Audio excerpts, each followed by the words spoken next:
What's up, everyone? Welcome back to the Collider interview studio at Fantastic Fest 2023. Sitting next to Macon Blair. Hello. 2 for 2 with feature films as a director. I am mighty impressed. Today we get to celebrate Toxic Avenger. Thank you very Holy much. Holy shit, you opened Fantastic Fest well. Oh man, that's what we were hoping for. We mentioned this after the show last night, but we really, when we were talking about where we would love to premiere this movie, everybody's first and only answer was Fantastic Fest. It's like grown in a lab to host this kind of a movie, and the folks seem to dig it, so we couldn't be happier. Now that I'm first feeling the vibes of this festival myself, I can understand why that was the thinking. Yeah. I want to go back to the beginning with this idea. Yeah. So is it a situation where you knew Legendary had acquired the rights to the original film and you went to them with an idea? It was the opposite of that.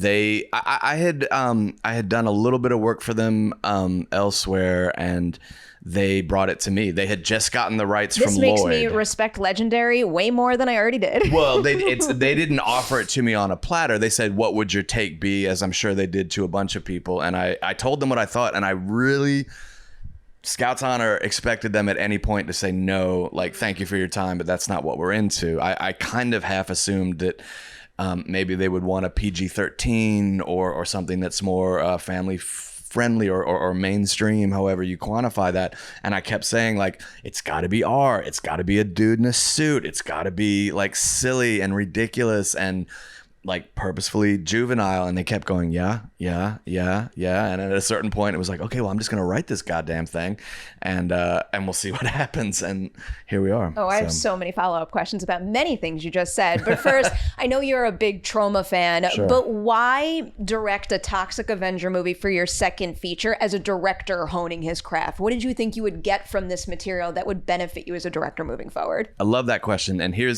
it's sort of like when I was a young person, I saw the movie and it at a very impressionable age, and it got stuck in my head and kind of formed what I liked about movies in some ways. As I got older, I started watching other things, and so it's not like I carried around this idea that I needed to remake the Toxic Avenger. I didn't have that idea at all until Legendary brought it up, but I had tried to do several movies that it wasn't necessarily the story as much as a list of ingredients, which was a big, silly comedy that's also rated R, that also has monsters, that's also kind of sentimental and warm-hearted. And so I would have these things that I would write. They would be exorbitantly expensive, rated R, worst of all, not based on an IP. They were never going to get made, and they didn't. Some of them I reworked as comic books, but it was just like I could never do that type of movie. And then all of a sudden, Legendary was like, we've got this IP, and it's the Toxic Avenger. And I was like, well, shit, if ever there was an already existing character or prop franchise, whatever you want to say, that demanded it be big and goopy and silly and sentimental and sweet and gross and all those things I was trying to do, it was this one. And I was like, oh, this is how I could scratch that itch and make that type of movie with the support of a studio like Legendary that has the resources to make a movie like that, and also like was into the type of movie that I was hoping to do, which is it's for the Fantastic Fest crowd. Exactly. You know? That leads me into another big burning question I had, because Troma has a significant fan base, as does Toxic Avenger. It's a very specific fan base, though, that if that's not your type of movie, it's difficult to welcome more people into that fan club. For so sure. Maybe what's something about the 84 original that you knew you wanted to uphold for the longtime fans, but then what is something you deliberately strove to do different to broaden the fan base? Yeah, and that was absolutely the kind of tightrope, like how do we honor the fan base, because we knew we had to make something that would appeal to them and they would feel like, yes, you didn't like take this thing that's beloved to us and take it in some new direction that it doesn't warrant. But as you said, there's also it's a very devoted vocal fan base, but of the overall movie-going population, it's quite a small sliver. So we had to make sure they were taken care of first. Also make sure that people that had never heard of the Toxic Avenger were also going to be taken care of. And so for me, it was like certainly the silly on purpose, kind of juvenile on purpose sense of humor, anything for a laugh, anything to sort of like tickle people, sensibility, that, you know, revolves around physical gags and gross makeup and stuff like that. We definitely wanted to preserve all of that. Excuse me. But with this one, in the original, the main character, he was a teenage guy and he was kind of an outcast at high school. And it was really about him trying to get accepted by like the cool kids and the pretty girls, and he was like an outcast nerd. And we kind of felt like they had already done that. It really would be too much of stepping exactly in the same footsteps to have that be the dynamic again. And so for this time, the character's older. He's trying to raise a stepson. He's trying to raise a kid on his own, and is just having a hard time at that. He's not really cut out to be a dad, and he's not really connected to this kid. And so that's the kind of emotional story that we bury within all the mutant mayhem stuff that's going on. So that was sort of the new thing, the new direction we tried to take it in. I am about to jump into how damn good Peter Dinklage is in that role, playing that character. But first, just to compare 84 Troma to what you do now, I'm also curious to apply a similar type of thinking to just the visual style and the filmmaking techniques that you use. What was the key, I guess, to being able to uphold that, you know, that low budget 80s cult classic kind of feel, but while also incorporating modern filmmaking techniques and tools so that modern audiences feel it's fresh and real? There was a thing where the director of photography was named Dana Gonzalez, and he's just a brilliant dude. And we talked a lot about how we were going to kind of artificially restrain ourselves, where even if we wanted to have big swooping camera moves, digitally assisted movements and all this kind of stuff, we really kind of tried to limit camera movement and make it seem as if we were like handcuffing one of our hands to have this feel that it's a little more indie and self-contained. We broke that rule sometimes. There's some I can think of some really cool shots there's where some you broke moments the rules, where we worthwhile. go exactly where we go kind of big, but it was just, you know, we kept the coverage very basic. We kept the framings very basic, so it would have this kind of feel of a movie that had to be shot in 16 days, and you have to get this shot, and then the police are going to come and you don't have a permit and you've got to hit the road. That kind of a run and gun sort of vibe. It's the charm of Troma movies. Yeah, exactly. Which is like, I mean, being able to see those little imperfections. Certainly having Toxie be an actor in a suit, as opposed to I guess there could be a world where Toxie would be an Andy Serkis CGI, 20-foot tall something or other. But that was one of the first things I said. I was like, it's really got to be rated R, and it's got to be an actor in a suit. And those were the things that they agreed with. And so having that physical, tactile quality to it, where you can see the little bubbles and lines and stuff like that, that's part of the texture that I think people who know this character would hope to see. Many questions about that incredible suit. First, what would you say is the biggest difference between draft one of that design that you saw and what Toxie looks like in the finished feature? You know what? He started out way more, what would be a way to say it? More like a zombie, more like rotted off, and much more monstrous. And so we went through a series of, just when we were in the art phase, and we had a couple of really great artists. One was named Vanessa Menendez, and one was named Jonas McCluggage. He's a comic book artist. She's a painter. And I was really exploring some real Night of the Living Dead type looks. And then we kind of took a second look at that, and we kind of, as it went further along, we tried to humanize him a bit more, and so that even though he's got all these boils, and I'm not sure if people will have seen the movie when they watch this or not, but it's no spoiler that he looks gross. He's got boils and warts and blisters. He's got one super distended eye. But within that, you can still see a lot of humanity. And so we pushed the monster side of things really far and then walked that back. I don't know how much you could speak to this, because their team is a little more hands-on with how all of this works, but what kind of conversations did you have in terms of making sure that like the design and Peter in it was able to be so expressive? Because it looks like a very heavy prosthetic to me, but when I'm watching the film, like I can see things as small as eyebrow movements, and that makes all the difference in a performance like that. It's the eyes, for sure. Exactly. And that's why, like, an actor in a suit. Like if we could spend a year animating something, maybe you could get that type of like reactive detail. But there's something about just like as you said, an eyelid doing this at a pivotal moment of dialogue that is, you know, it costs nothing, but it's the best effect in the movie because it's like, oh, you can feel his beating heart inside there. So yes, we definitely worked with the with the suit designers and the makeup artists to make sure that sort of performance would come through. That was something that seemed really important.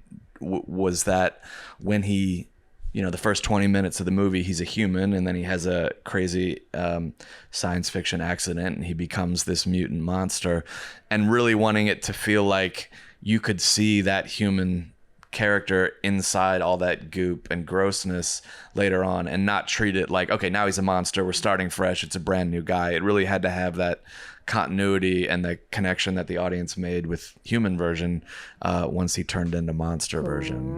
Great success in that respect. So going back to the beginning with Peter now, what was it about him that one day made you wake up and think he is the perfect Toxie? And then what was his first reaction when you pitched it to him? Okay, yeah. I mean, it goes back to that 20-minute window at the top of the movie where it's kind of like we really have to draw people in to this character and his plight, the way he's trying to connect with his kid, the way he's kind of out of sorts in society and has been dealt a raw deal. And if they're not sympathizing with him by the time he turns into the monster, then they're not going to get on board after that point. And so we knew that we wanted an actor who could instantly engender that kind of sympathy in the audience, could also be very funny, both with dialogue and also physicality, and can also be quite dark and full of rage and kind of check all these boxes. And there's some actors that can do a little bit of this or a little bit of that. There's fewer still that can do all of it simultaneously, and fewer still that can do all of it simultaneously and are famous enough to kickstart the movie, which is also what we needed. And so it was kind of like, oh, I was very fortunate that I had met Peter at a film festival, and we had just kind of stayed in touch very casually, just kind of like, would you read this script? Would you read that script? In the years leading up to it. That's part about film festivals. Absolutely. He saw a movie I did, and he said, hey, can I buy you lunch? And we hung out, and this was right when Game of Thrones was wrapping up. So like a fool, he gave me his phone number. And so then every Sunday night I have a couple of beers and I'm like, are you going to end up on the Iron Throne? And he's like, ah, ha, ha, ha. So maybe he regretted that, but we stayed in touch. And I was just like, oh, he can do all of that stuff. And can have that kind of everyman sort of quality that will get people on board with him before he turns in to the monster. And so I brought it to him, and I said exactly what I said to you. I was like, it's sort of like, you know, we'll hear you throughout the movie, but we're really going to be spending time with you at the beginning. And so it's kind of a heavy lift and it's kind of a lot of pressure, but I felt like it was going to be a fun time for him and like a fun role that he hadn't gotten to do, a big over the top. I mean, he's terribly funny, but he tends to play more dramatic roles most of the time, lately anyway. And so I think this was a chance to really go into the funny side of things. Same thing with Kevin Bacon. He was like, oh, it's a villain. Because he's like, people keep wanting me to play corrupt cops and stuff. And I was like, yes, he is the villain, but it's super silly. It's super goofy. And he was like, okay. And then he read it, and then he called back. He was like, oh yeah, now I get it. It's not like villain. It's like lowercase v villain. So I think that was attractive to both of them, getting to do something they don't normally get an opportunity to do. To highlight even more of your incredible ensemble here, of all the characters in the movie, which was the easiest to cast? Where like the perfect person kind of magically came to you, but then I want the exact opposite, the role that took the most legwork to find the perfect fit for. Oh, wow. Yeah. Fritz, Elijah Wood playing Fritz, who is like he's like the henchman, carries out the dirty deeds for the bad guys. And he's kind of like this,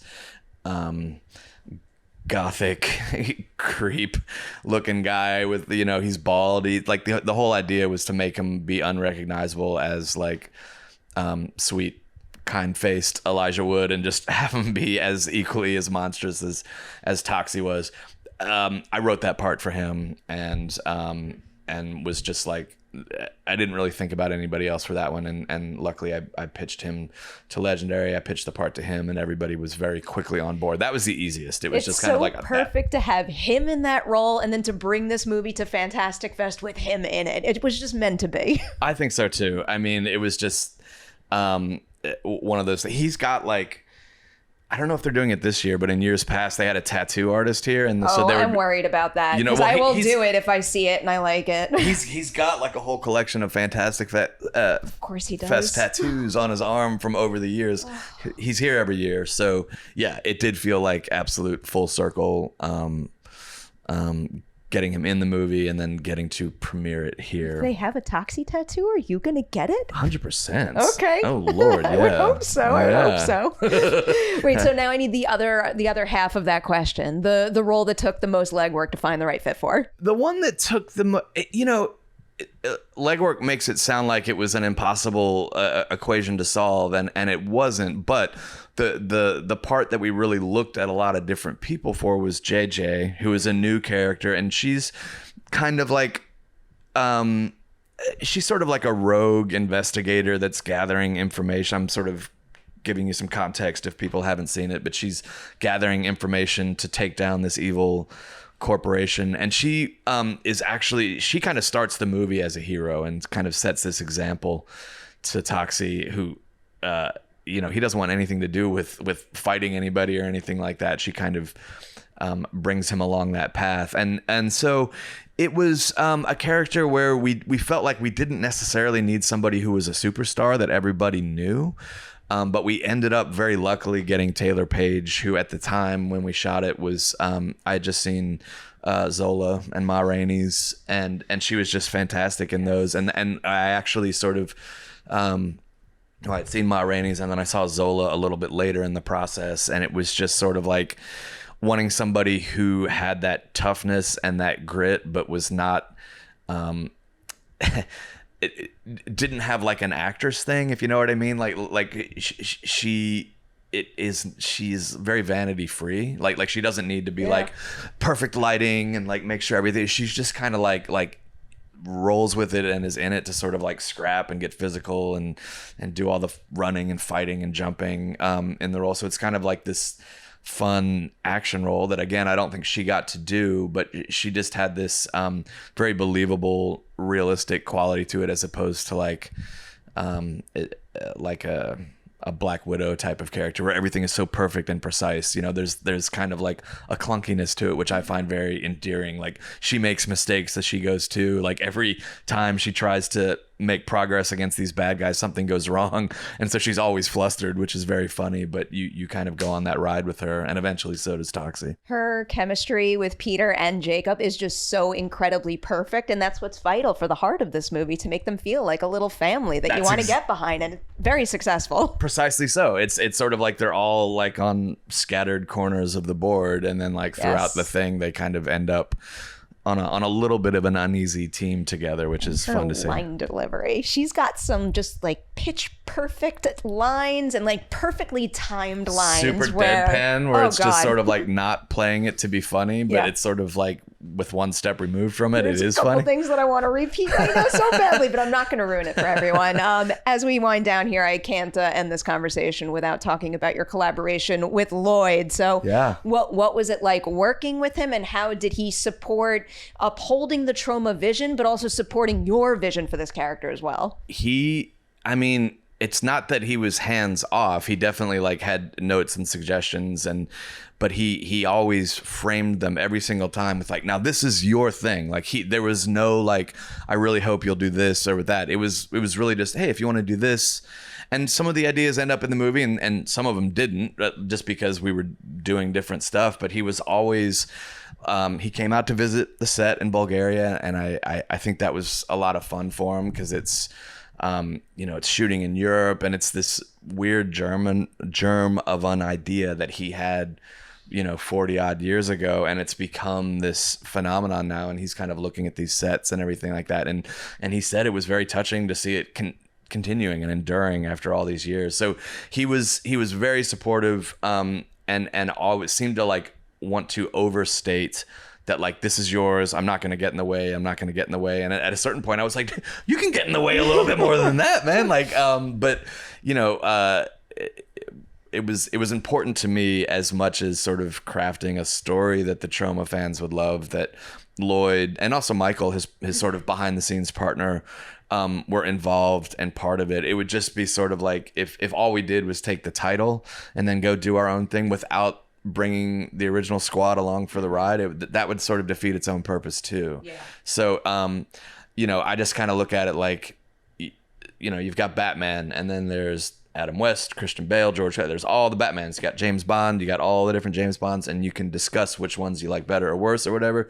I kind of feel like Toxie's the same type of character that can withstand and actually demand reinvention and being reintroduced. And so he had the original movies, he's got the comic book, he's got the cartoon, and now there's this new version which does not replace any of those. Yes. It just extends it, and maybe in the future it gets extended more, and you know, so long as it's all flowing downhill from Troma, I think it'll be good. You just teed up my last greedy question, because I only first saw the movie, but now I want more. You make a little joke about it in the movie too, but if it does come to fruition, you get to make another. Do you have the next chapter of Winston's story in your back pocket? I wouldn't say I have like a chapter designed and ready to go, but I definitely like know the direction I would want it to go and what I would want to happen to him and his little family unit. If people were to get down and want to do another one, for sure I would have some stuff to suggest to them.